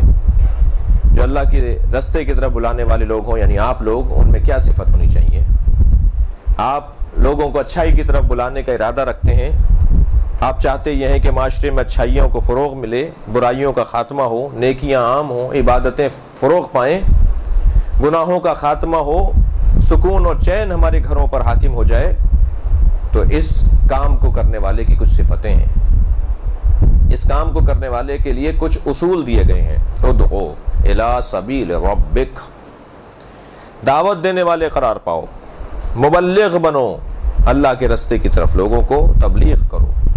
اور یہ طے ہے کہ جو مبلغ ہے اسے پہلے مبلغ ہونا پڑے گا، جو پہلے اسے خود سمجھنے والا بننا پڑے گا، پھر سمجھانے والا بن سکے گا. وہ پہلے اسے مبلغ بننا ہے، کوئی اسے سمجھائے، اس قابل اسے اس کے لیے تیاری کرنی پڑے گی. جب وہ خود سمجھ لے گا تو پھر مبلغ بنے گا. پہلے شاگرد بننا پڑے گا پھر استاد بنے گا، پہلے سمجھے گا پھر سمجھائے گا نا، ایسا ہی ہے. ادعو الی سبیل ربک، اپنے رب کے رستے کی طرف بلاؤ، اپنے رب کے رستے کی طرف. رب کہہ کر اللہ نے ایک اور پیغام بھی دیا ہے جس میں رافت ہے، محبت ہے، اپنائیت ہے، پیار ہے. رب، رب کے لفظ میں پیار پایا جاتا ہے، لفظ رب میں محبت پائی جاتی ہے، لفظ اللہ میں جلالت پائی جاتی ہے، لفظ قہار میں جلالت پائی جاتی ہے. لیکن لفظ رب، پالنے والا، کھلانے والا، پرورش کرنے والا، محبت کرنے والا، رب کے رستے کی طرف بلاؤ. ایسے رستے کی طرف بلاؤ، اس کے رستے کی طرف بلاؤ جس کو ربوبیت کے رشتے سے یاد کیا جا رہا ہے. اور وہ ربوبیت کا رشتہ پیار کا رشتہ ہے. ڈرو نہیں، گھبراؤ نہیں، اللہ کی طرف بلاؤ. اور اللہ یعنی جو رب ہے. ادعو الی سبیل ربک بالحکمت والموعظۃ الحسنہ، اپنے رب کے رستے کی طرف بلاؤ بالحکمت، دانائی کے ساتھ، سمجھداری کے ساتھ. آپ جس سے بات کر رہے ہیں آپ کو پتا ہونا چاہیے کہ اس کا ذہنیت کیسی ہے. آپ اگر ذہنیت شناسی کے بعد کوئی بات کہیں گے تو اس کا اثر ہوگا، اور اگر آپ ذہن پہچاننے سے پہلے کوئی بات کر دیں گے تو ریئیکشن ہوگا، شدت بڑھے گی، لڑائی ہو جائے گی، جھگڑا ہو جائے گا، کام نہیں کر پائیں گے، فائدہ نہیں پہنچا سکیں گے کسی کو. حکمت، سمجھداری. آپ کو پتا ہے آپ کے تایا جان کا یہ مزاج ہے، آپ کو معلوم ہے آپ کی جو مثال کے طور پہ ممانی ہیں ان کا یہ انداز ہے، آپ کو پتہ ہے آپ کی جو بھاوج ہیں، بھابھی ہیں، ان کا یہ انداز ہے، وہ اس چیز سے چڑھتے ہیں، ان کو یہ اس کی حساسیت ہے فلاں مسئلے میں. تو آپ اگر کوئی ایسا کام کرنا چاہ رہے ہیں کہ جس میں ان کو کسی طرح کا تناؤ ہو جائے گا، تو آپ کو پھر وہاں وہی رستہ نہیں اپنانا پڑے گا جو آپ نے کل کسی اور کے ساتھ اپنایا تھا. آپ کو طریقہ بدلنا پڑے گا، الفاظ بدلنے پڑیں گے، تحمل مزاجی سے اس کو بات پہنچانی پڑے گی، حکمت، دانائی، سمجھداری، جذباتیت نہیں ہونی چاہیے، جلد بازی نہیں ہونی چاہیے جی۔ ایک دن میں چھو منتر سے سب صحیح نہیں ہو جائیں گے، کچھ کرنا پڑے گا، رستے نکالنے پڑیں گے، ہر ایک کے لیے علیحدہ رستہ نکالنا پڑے گا۔ بالحکمہ وموعظۃ الحسنہ، اور واعظ حسن، اچھا واعظ، اچھی نصیحت۔ ہمیشہ واعظ زبان سے نہیں کیا جاتا، ہمیشہ تقریر کر کے کسی کو آپ نصیحت نہیں کریں گے، بعض اوقات عمل کے ذریعے سے بھی واعظ ہوتا ہے، انداز بھی آپ کا واعظ بن جائے گا، نصیحت بن جائے گا جی۔ بالموعظہ، موعظۃ الحسنہ، بالحکمہ وموعظۃ الحسنہ، موعظہ حسنہ۔ آیت اللہ بروجردی کا نام آپ نے سنا ہے، ہمارے مجتہدین میں سے تھے، صاحب کرامت عالم دین تھے۔ ان کے شاگرد کہتے ہیں جب میں نے انہیں قبر میں اتارا، آیت اللہ عراقی جن سے میں نے خود سنا ہے، ان کے شاگرد سے میں نے خود سنا کہ جنہوں نے انہیں قبر میں اتارا تھا، اب سے 10-12 سال پہلے، وہ بہت ضعیف العمر تھے، ان کا انتقال ہو چکا ہے، آیت اللہ عراقی کی بات کر رہا ہوں۔ وہ بیان کر رہے تھے کہ جب میں نے جب انہیں قبر میں اتارا اپنے استاد کو، تو تلقین پڑھنے کے لیے میں نے خواہش ظاہر کی کہ میں خود تلقین پڑھوں گا۔ تلقین مجھے یاد تھی، میں ان کے شانے ہلا کے تلقین انہیں سنا رہا تھا، تو مجھے محسوس ہوا کہ کوئی تلقین میرے ساتھ پڑھ رہا ہے، تو میرے ذہن میں یہ خیال آیا کہ جو باہر لوگ کھڑے ہیں قبر کے باہر، یہ کوئی تلقین میرے ساتھ دہرا رہا ہے۔ جب میں نے غور سے دیکھا تو آیت اللہ بروجردی خود ہی پڑھ رہے تھے میرے ساتھ ساتھ، مثلا اس درجے کے عالم۔ فرماتے ہیں جب ان کو ہم نے تلقین سنا دی تو میں نے دل میں آیا کہ ان کے پیروں کا بوسہ لے لوں، تو میں ان کے پیروں کی طرف جب جھکا تو انہوں نے پیر سمیٹنا شروع کر دیا، یعنی وہ نہیں چاہتے تھے کہ یہ میری پیروں کا بوسہ دیں۔ جنازے کی بات ہو رہی ہے، یہ اس درجے کا ولی خدا، اس درجے کا عالم، متقی، ولی۔ آیت اللہ العظمیٰ سید محمد حسین بروجردی کے استاد کا کتنا بڑا مقام ہوگا، یقیناً بڑا مقام ہوگا نا۔ موعظہ حسنہ کی بات کر رہا ہوں، اس کے اوپر مثال دے رہا ہوں، کیسے کہیں کہ کسی کو اچھا لگ جائے، کسی کو بات سمجھ میں آ جائے، کیا طریقہ اپنائیں کہ جس سے اس کو وہ بات سمجھ میں آ جائے۔ آیت اللہ بروجردی کے استاد ہیں آیت اللہ جہانگیر قشقائی۔ آیت اللہ اور عالم دین تو بعد میں ہوں گے، 40 سال تک وہ دیندار نہیں تھے، دین کے قریب نہیں تھے، کوئی تعلق نہیں تھا ان کا مذہب سے اور دین سے، 40 سال کی عمر تک موسیقار تھے، موسیقی بجا کر، گانے گا کر اپنے گھر چلا رہے تھے، کوئی دین کا تعلق ان کا، دین سے ان کا کوئی تعلق نہیں تھا۔ وہ موسیقی جو آلات ہوتے ہیں ان میں ایک آلہ ہوتا ہے جس میں ایک تار لگا ہوا ہوتا ہے، وہ تار بجاتے ہیں تو آواز آتی ہے، پھر وہ اس کو بجا کر جو ہے وہ لوگوں کو جمع کرتے ہیں، گانا گاتے ہیں، اور پھر سکے مل جاتے ہیں اور گھر میں راشن آ جاتا ہے۔ تو ایک دفعہ وہ تار ٹوٹ گیا ان کا، وہ جو تار بجاتے ہیں نا، وہ تار ٹوٹ گیا ان کا، ظاہر ہے وہ تار ہی جب ٹوٹ گیا تو وہ بجائیں گے کیسے، گھر کا گزر بسر کیسے ہوگا؟ تو اس کو جڑوانے کے لیے اصفہان کے شہر میں آ گئے، کسی علاقے سے، اصفہان بڑا شہر تھا، وہاں گئے تو ایک چوک کے اوپر موچی بیٹھا ہوا جوتیاں بنا رہا تھا، جوتیاں جو ٹوٹ جاتی ہیں لوگ دے جاتے ہیں، ذرا بند لگا دو، تو وہ اس کے اندر بند لگا دیتا ہے، وہ بیٹھا ہوا بند لگا رہا تھا۔ تو یہ اس کے پاس کھڑے ہوئے کہنے لگے تم اصفہان میں رہتے ہو، میرے یہ جو ہے گٹار ہے اس کا تار ٹوٹ گیا ہے، تو یہ تار بتاؤ کہاں سے جڑے گا؟ تو موچی نے سر سے لے کے پیر تک دیکھا اور کہا تمہارا جو اللہ سے تار ٹوٹا ہوا ہے اس کی بھی فکر ہے، تمہارا بھی تو تار ٹوٹا ہوا ہے،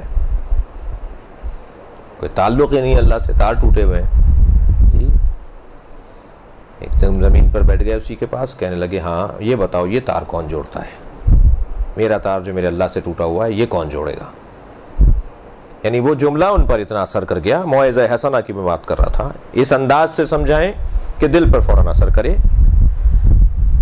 فوراً بیٹھ گئے زمین پر، کہنے لگے بتاؤ یہ والا تار کون جوڑتا ہے؟ تو انہوں نے مدرسے کی طرف اشارہ کیا، کہنے لگے وہ سامنے مدرسہ اصفہانی، اصفہان کا مدرسہ، کہا وہ جو سامنے مدرسہ ہے اس میں جتنے بھی بزرگ بیٹھے ہوئے ہیں وہ طالب علموں کو لیے بیٹھے ہیں، وہ سب تار جوڑ رہے ہیں بیٹھے ہوئے، ان کا کام تار جوڑنا ہے، اللہ سے تعلقات بہتر کروانا ہے۔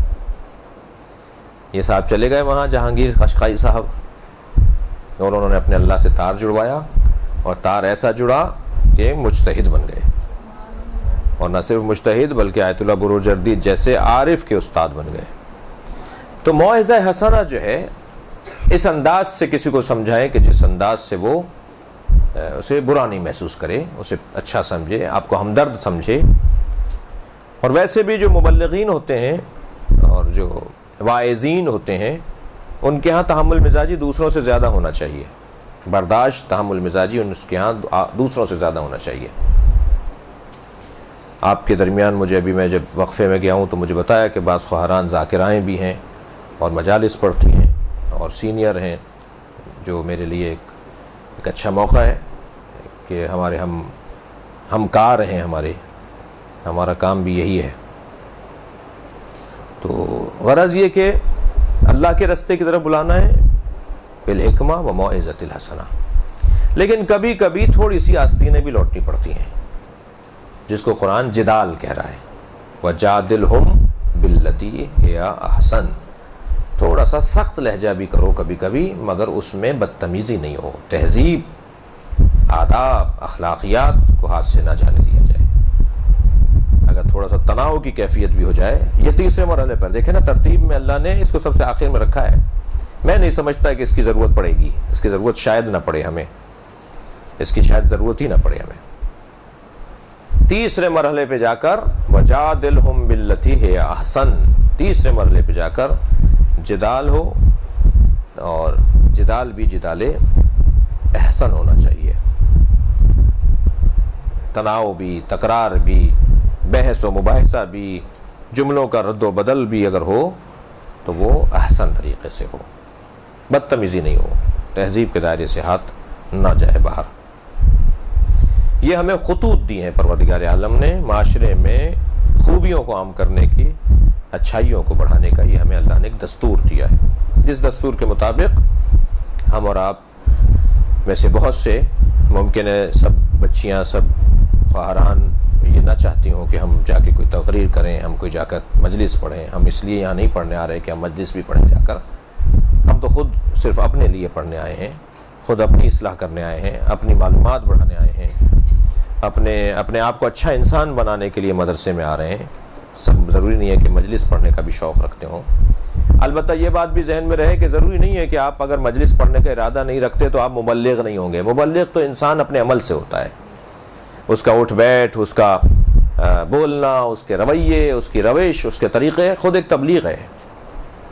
بھائی کون ہے یہ بچی، یہ مدرسے پڑھنے جاتی ہے، جھوٹ نہیں بول رہی، یہ خود ایک تبلیغ ہے۔ اب آپ کو کہنے کی ضرورت نہیں ہے جھوٹ نہیں بولا کرو، بھائی آپ نہیں بول رہی جھوٹ، یہ خود ایک تبلیغ ہے جی۔ غیبت نہیں کر رہی، یہ خود ایک تبلیغ ہے۔ کسی کے لیے برا نہیں سوچ رہی، یہ خود ایک تبلیغ ہے۔ آپ کو کہا آپ کے کزن بچی نے، آپ کی عزیز نے کہ چلو فلاں کو ایسے تکلیف دیتے ہیں، فلاں کو تنگ کرتے ہیں، تو آپ نے کہا نہیں یہ بری بات ہے، اللہ رسول اس کو پسند نہیں کرتے، ائمہ اس کو اچھا نہیں سمجھتے، تو یہ خود آپ کا اس کے کہنے پر عمل نہ کرنا، برا کام نہ کرنا، اس برائی کی طرف نہ جانا، یہ خود ایک تبلیغ ہے نا۔ ضروری تو نہیں کہ آپ تقریر کریں گی تو کسی کو سمجھائیں گے، یہ عمل آپ کا خود ایک تبلیغ ہے۔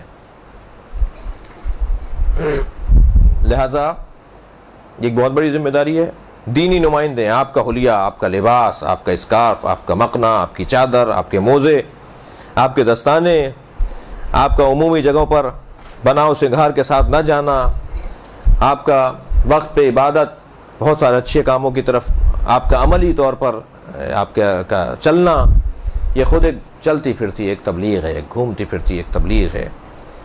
اور یقیناً جو اللہ کے دین کی طرف لوگوں کو اپنے عمل کے ذریعے سے بلاتے ہیں، جو اپنے کردار کے ذریعے سے لوگوں کو اپنے اللہ کے دین کی طرف بلاتے ہیں، ان کا مقام اللہ کے نزدیک بلند ہے۔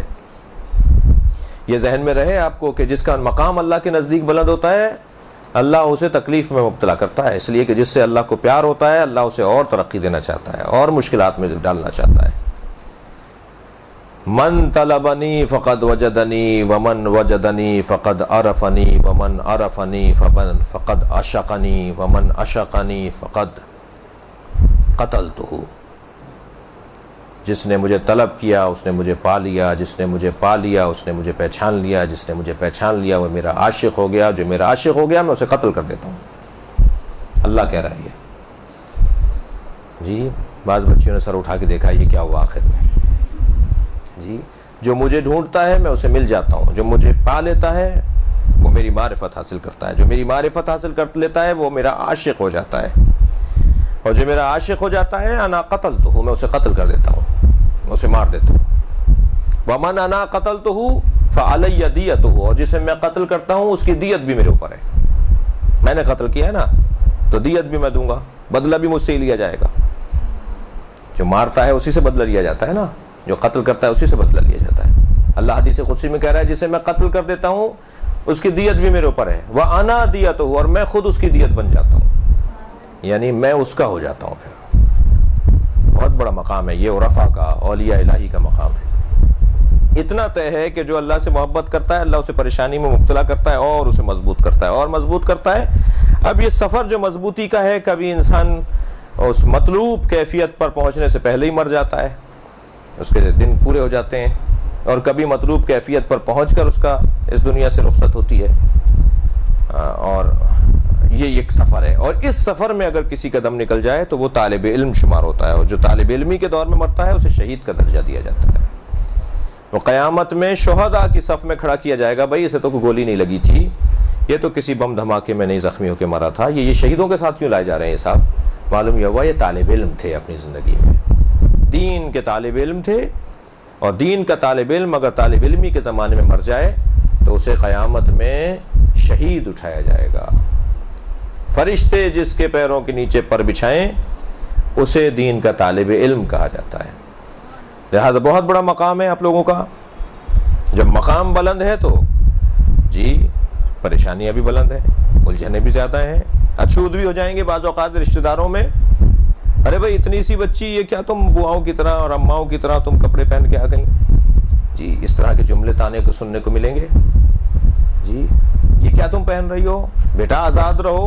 بہت سارے آپ کے رشتہ داروں میں، آپ کے پڑوسیوں میں، آپ کے ملنے والوں میں آپ سے یہ بھی ممکن ہے کہیں، لیکن ایک جہاد ہے، ایک مسلسل ایک جہاد کی کیفیت ہے، اپنے نفس کو مارنے کی کیفیت ہے، اور اپنے رب کو خوش کرنے کی بات ہے۔ ہمارا رب ہم سے اس انداز سے خوش ہوگا، ائمہ اس انداز سے خوش ہوں گے۔ جو اس انداز سے حکمت اور دانائی سے زندگی گزارتا ہے وہ بظاہر مار دیا جاتا ہے، وہ بظاہر پریشانیوں کا سامنا کرتا ہے، مگر 1000 سال گزرنے کے بعد بھی، 1400 سال گزرنے کے بعد بھی اس کا نام جب لیا جاتا ہے تو گردنیں تعظیم میں جھک جاتی ہیں، اس کو یاد رکھا جاتا ہے، اس کی تعظیم کی جاتی ہے۔ ایک طویل فہرست ہے ان شخصیات کی، ان اصحاب کی، ان اولیاء الہی کی، ان اصحاب ائمہ کی کہ جنہوں نے اصولوں کی خاطر زندگی گزاری۔ یہ جو آپ کی ریاضت ہے، جو آپ کی محنت ہے، یہ آپ کی شخصیت کو بنانے کے لیے ہے، شخصیت بنے گی۔ ابھی تک بہت سو کا شخص ہے، فلاں کی بیٹی ہیں، فلاں کی پوتی ہیں، فلاں کی نواسی ہیں، فلاں کی بہنیں، یہ شخص کا تعارف ہے۔ لیکن جب وہ ذاتی طور پر کوئی محنت کرتا ہے، ریاضت اٹھاتا ہے، اپنے نفس کو مارتا ہے، مشقت اٹھاتا ہے، پریشانیوں کا سامنا کرتا ہے اعلیٰ ہدف اور مقصد کی خاطر، تو یہ شخص شخصیت میں تبدیل ہو جاتا ہے۔ پھر اب یہ نہیں پوچھا جائے گا ان کے ابا کا نام کیا ہے، کیا غرض ہمیں ان کے ابا کا نام کیا ہے۔ پھر یہ نہیں پوچھا جائے گا کہ ان کے دادا کا نام کیا تھا، یہ کس کے پوتے ہیں، کیا غرض کہ ان کے دادا کیا تھے۔ پھر کہا جائے گا یہ خود کیا ہیں۔ پھر یہ ان کی ذات جو ہے، ان کی شخصیت جو ہے وہ خود ایک نشانی قرار پائے گی، ایک عنوان بن جائے گی پوری۔ اس کے لیے پھر انہیں اپنے تعارف میں یہ بتانا نہیں پڑے گا کہ ہم امروہہ کے ہیں اور ہم آگرہ کے ہیں اور ہم مثال کے طور پہ لکھنؤ کے ہیں، اور ہم یہ ضرورت ہی نہیں ہے بتانے کی۔ پھر لکھنؤ کہے گا یہ ہمارے ہیں، پھر آگرہ کہے گا یہ ہمارے ہیں، پھر کراچی کہے گا یہ ہمارے ہیں، پھر پاکستان کہے گا یہ ہمارے ہیں۔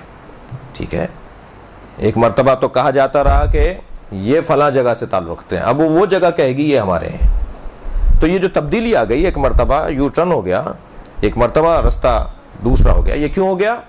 یہ شخص کا سفر شخصیت تک پہنچا ہے، ذاتی زندگی قومی زندگی میں اور الہی زندگی میں تبدیل ہو گئی۔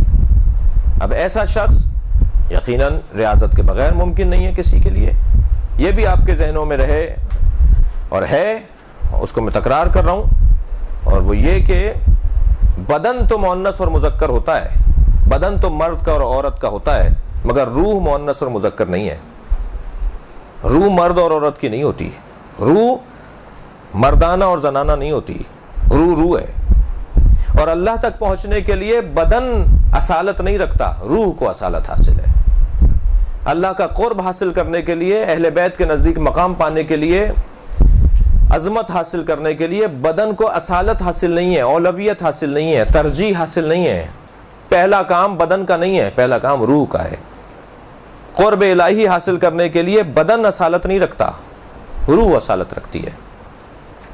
اور جب اصل چیز روح ہے تو پھر بعض اوقات مردوں سے زیادہ عورتیں کامیاب دکھائی دیتی ہیں معرفت کے باب میں، جی للہیت کے باب میں، قرب الہی کے باب میں، عظمتوں کے باب میں بہت سی عورتیں مردوں سے زیادہ دکھائی دیتی ہیں. لازمہ نہیں ہے کہ ہمیشہ مرد ہی جو ہے وہ کوئی کارنامہ کریں، بلکہ جس کی روح بلند ہوگی، جس نے اپنے نفس کے اوپر اپنی روح پر قابو اور کنٹرول رکھا ہوگا اور ایک ریاضت کرتے ہوئے شخص سے شخصیت کا سفر کیا ہوگا، وہ انسان کامیاب انسان شمار ہوگا. اب یہ شخصیت جو کامیاب کہلائے گی اور ایک شخصیت کہلائے گی، اس کے لیے کچھ اصول ہیں. موٹے موٹے اصولوں کی طرف توجہ کریں. وہ اصول ہیں.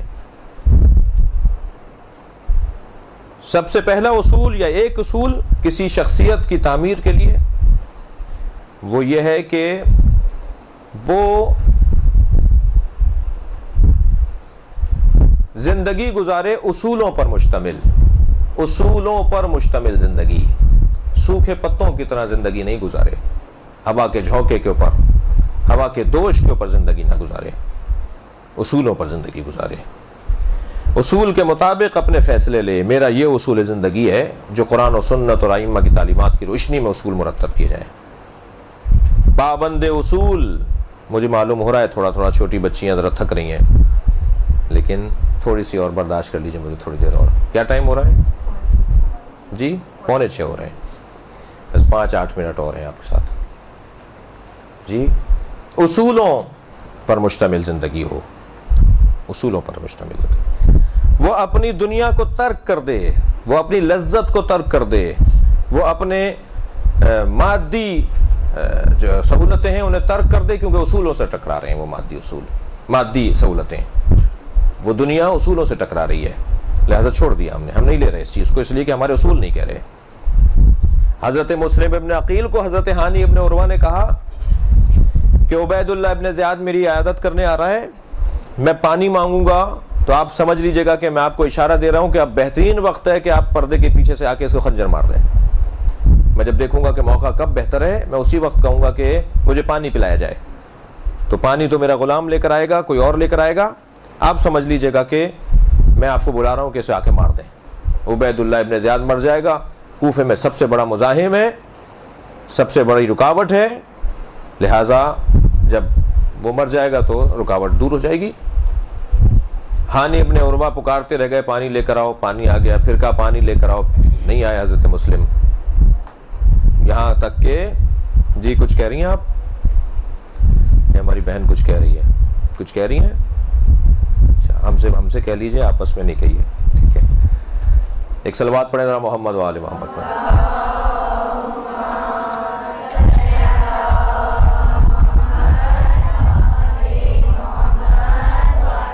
سب نے صلوات نہیں پڑھی بھائی. اللہم صل علی محمد و آل محمد.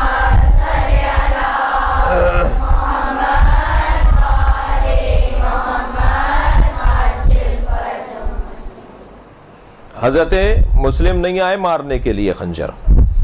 جب عبید اللہ ابن زیاد چلا گیا تو حضرت مسلم سے حضرت ہانی ابن عروہ رضوان اللہ تعالی علیہ نے کہا کہ میں آپ کو اشارہ دیتا رہا، بلاتا رہا، آپ کیوں نہیں آئے؟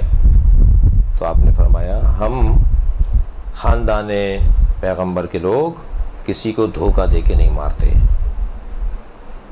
وہ دھوکہ دے کے مار رہے ہیں، وہ دھوکہ دے کے مار رہے ہیں. عبید اللہ جب آیا تھا نا کوفے میں، امام حسین کے کپڑوں میں آیا تھا، امام حسین کا حلیہ بنا کر آیا تھا. سارا کوفہ سمجھ رہا تھا امام حسین آ گئے.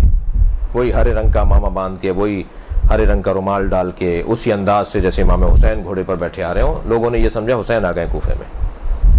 لیکن ہانی جناب مسلم نے اسے قتل نہیں کیا. فرمایا کہ ہم اہل بیت کے گھر کے لوگ، ہم رسول کے خاندان کے لوگ کسی کو دھوکہ دے کے نہیں مارتے. اصول ہے نہیں ہے. اصول پر پابندی کرنے والا شخص نقصان اٹھاتا ہے وقتی طور پر، مگر 1400 سال گزرنے کے بعد ان کا نام لیا جاتا ہے تو گردنیں جھک جاتی ہیں، ان کی تعظیم میں لوگ کھڑے ہو جاتے ہیں، ان کے نام کی تعظیم میں لوگ کھڑے ہو جاتے ہیں، ان کے نام کے ساتھ علیہ السلام لکھا جاتا ہے۔ اصولوں کا پابندی۔ شخصیت کی تعمیر میں ایک اصول، شخصیت کی تعمیر میں دوسرا اصول۔ آپ سب شخصیت بنانے کی کوشش میں ہیں، ہم سب شخصیت بنانا چاہتے ہیں، ہم سب کچھ مقام پانا چاہتے ہیں اللہ کے نزدیک، اور اللہ کے نزدیک مقام بن جائے گا تو خود بخود معاشرہ بھی ہمارا احترام کرے گا۔ اور دوسرا اصول حالات کی تبدیلی، توجہ چاہوں گا میں اس جملے پر، حالات کی تبدیلی میں ترجیحات کا تعین، حالات کی تبدیلی میں ترجیحات کا تعین۔ جملہ ذرا مشکل اگر ہے کسی بچی کے لیے تو میں اس کو یوں کہوں کہ جب حالات تبدیل ہوتے ہیں تو کیا کرنا چاہیے، کن حالات میں کیا کرنا چاہیے۔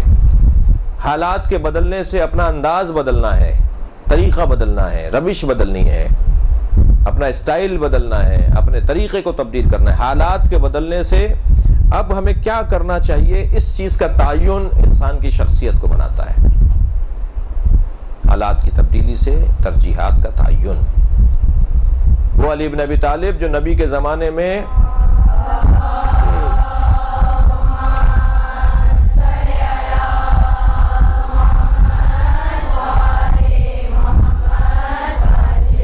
دسیوں جنگوں میں مولا نے اپنے زور بازو کو اور اپنی تلوار کی دھار کو ثابت کیا، وہ حالات کے بدلنے سے تقریباً 25 سال تک خاموش رہے گھر میں۔ حالات کی تبدیلی ہے، اب انہیں طے کرنا ہے کہ کیا کرنا ہے اس وقت۔ 25 سال، وہی علی جو 25 سال تک تلوار نہیں اٹھا رہے، جس کو تلوار اٹھانے کا جو ہے وہ ایک خاص مہارت حاصل ہے، 25 سال تک تلوار نہیں اٹھا رہے، اور 25 سال کے بعد جب تلوار اٹھا رہے ہیں تو ویسے ہی تلوار چلا رہے ہیں جیسے 25 سال پہلے چلائی تھی، اور فرما رہے ہیں میرے بازوؤں میں بھی زور کم نہیں ہوا ہے، میری تلوار کی کاٹ بھی کم نہیں پڑی ہے۔ اور پھر یہ جو اب تلوار انہوں نے چلائی ہے وہ بالکل ہی نرالا انداز ہے، بالکل ہی مختلف ہے۔ پیغمبر اکرم کے زمانے میں جنگوں میں مال غنیمت ملتا تھا، مولا کائنات نے جب جنگ جمل کو سر کر لیا اور کامیاب ہو گئے تو آپ نے اعلان کیا خبردار جنگ تمام ہو رہی ہے، ہم کامیاب ہو رہے ہیں، جنگ تمام ہوگی، ہم کامیاب ہو جائیں گے، کوئی مال غنیمت نہیں لے گا، جس کی جو چیز گری ہے کوئی ہاتھ نہیں لگائے گا۔ بعض صحابہ نے کہا یا علی آپ سنت پیغمبر سے روگردانی کر رہے ہیں، یہ پیغمبر کی سنت ہے کہ جنگوں کے اختتام پہ جو لوگ ہارنے والے ہوتے تھے، جو ناکام ہوتے تھے، ان کے جو گھوڑے، ان کے سامان، ان کے زیورات، ان کے کپڑے، ان کی چیزیں، ان کے خیموں میں ان کے رکھا ہوا سامان، وہ تو بھاگ جاتے تھے یا مر جاتے تھے جنگ جب ختم ہوتی تھی۔ تو پیغمبر کی سنت یہ ہوتی تھی کہ وہ چیزیں مال غنیمت میں تقسیم ہوتی تھی مسلمانوں کے درمیان۔ مولا نے فرمایا کوئی نہیں لے گا، کوئی کسی چیز کو ہاتھ نہیں لگائے گا۔ یہ حالات کی تبدیلی سے ترجیحات کا تعین علی کر رہے ہیں۔ لوگوں نے کہا آپ سنت پیغمبر سے روگردانی کر رہے ہیں، حضرت نے فرمایا نہیں، میں سنت پیغمبر سے روگردانی نہیں کر رہا، میں ناموس پیغمبر کا تحفظ کر رہا ہوں۔ اس لیے کہ اگر تم نے مال غنیمت لینے کی میں نے تمہیں اجازت دے دی تو تم اس لشکر کی عورتوں کو بھی کنیز بناؤ گے، اور اس لشکر میں جو عورتیں ہیں وہ تمہاری مائیں ہیں، ماؤں کو کنیز بناؤ گے۔ حضرت عائشہ تھی نا، اس لشکر میں تمہاری مائیں ہیں۔ حالات کی تبدیلی سے ترجیحات کا تعین کرنا کیا ہے، کیسے اس مرحلے کو گزارنا ہے۔ غرض آپ اور ہم سب کی کوشش یہ ہے کہ ہم اللہ کے نزدیک مقام پائیں، اور اللہ کے نزدیک جب ہمارا مقام ہو جائے گا تو خود بخود عوام تو پھر ہمارے پیچھے ہے، عوام کو تو پھر اللہ ہمارے پیچھے لگائے گا، عوام کو ہمیں ڈھونڈنا نہیں پڑے گا، لوگوں کو ہمیں جمع نہیں کرنا پڑے گا، خود بخود لوگ ہمارے پیچھے لگیں گے، اس لیے کہ اللہ چاہتا ہوگا کہ لوگ ہمارا احترام کریں۔ اور امام حسین کیا فرماتے ہیں، اللہ جس نے تجھے پا لیا اس نے کیا کھویا، اور جس نے تجھے کھو دیا اس نے کیا پایا۔ ایک جگہ اور امام حسین فرماتے ہیں کہ اللہ جس نے لوگوں کی خاطر تجھے چھوڑ دیا اسے نہ لوگ ملے نہ تو ملا، اور جس نے تیری خاطر لوگوں کو چھوڑ دیا اسے تو بھی ملا اور لوگ بھی اسے ملے۔ لہذا اصل جو ہے وہ قرب پروردگار، اپنے رب کی رضایت، اپنے مالک کو خوش کرنے کا ہدف اور مقصد ہے، اور پھر خود بخود دنیا بھی پیروں کے نیچے آ جائے گی۔ کچھ سوالات کے ہم جوابات نہیں دے پائے، انشاءاللہ کسی اور مرحلے پر اگر یہ توفیق حاصل ہوئی آنے کی تو ان سوالات کے جوابات دیں گے۔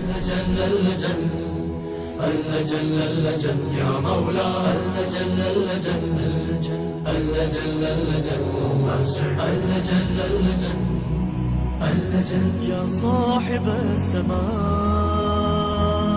اللجن اللجن